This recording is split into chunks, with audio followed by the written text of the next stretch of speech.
அன்புடன் வரவேற்கின்றோம். 1231 கிராம சுகாதார செவிலியர்களுக்கு இன்றைக்கு நம்முடைய மாண்புமிகு தமிழ்நாடு முதலமைச்சர் அவர்கள் பணி நியமன ஆணைகளை வழங்கி சிறப்பிக்க இருக்கின்றார்கள்.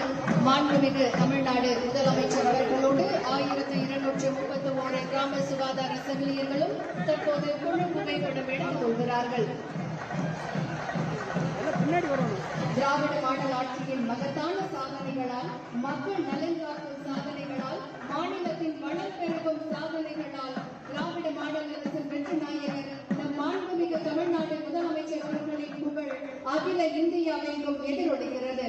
நலன் காக்கும் ஸ்டாலின், மக்களை தேடி மருத்துவம், இன்னுயிர் காப்போம், நம்மை காக்கும் 48, பாதம் பாதுகாப்போம், வருமுன் காப்போம், முதலமைச்சரின் விரிவான மருத்துவ காப்பீட்டு திட்டம் என பல்வேறு சிறப்புமிக்க திட்டங்கள் மருத்துவ மற்றும் மக்கள் நல்வாழ்வுத்துறையில் செயல்படுத்தப்பட்டு வருகிறது.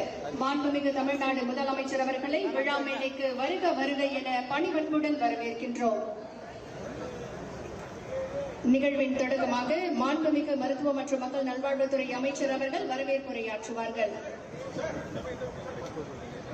மக்கள் நல்வாழ்வுத்துறையில் மாண்புமிகு தமிழ்நாட்டின் முதலமைச்சர் அவர்கள் நிறைவேற்றி வருகிற திட்டங்கள் இங்கு உலக அளவில் முன்மாதிரி திட்டங்களாய், பல நாடுகளிலும் பேசப்பட்டு வருகிற திட்டங்களாய், ஒன்றிய அரசு மட்டுமல்ல பல்வேறு பன்னாட்டு விருதுகளும் தொடர்ந்து இந்த துறைக்கு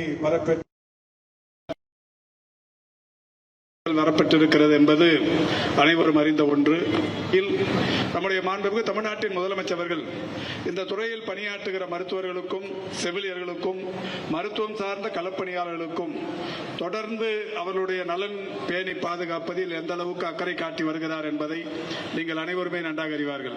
இந்த துறையின் சார்பில் காலி பணியிடங்கள் 0 என்கின்ற நிலையில் வர வேண்டும் என்கின்ற வகையிலான அறிவுறுத்தலுக்கு ஏற்ப இன்றைக்கு தொடர்ந்து MRB, NHM, district health society, TNPSC போன்ற அமைப்புகளின் மூலம் பணி நியமனங்கள் மிக தொடர்ச்சியாக நடைபெற்று 0 நிலையை நோக்கி சென்று கொண்டிருக்கிறோம். அந்த என்னுடைய அன்பான வாழ்த்துக்கள். 1231 கிராம சுகாதார செவிலியர்களுக்கு பணி நியமன ஆணைகள் வழங்கி வாழ்த்துக்களை கூறிய மாண்புமிகு தமிழ்நாடு முதலமைச்சர் அவர்களுக்கு துறையின் சார்பாக மனமார்ந்த நன்றியினை தெரிவித்துக் கொள்கிறோம்.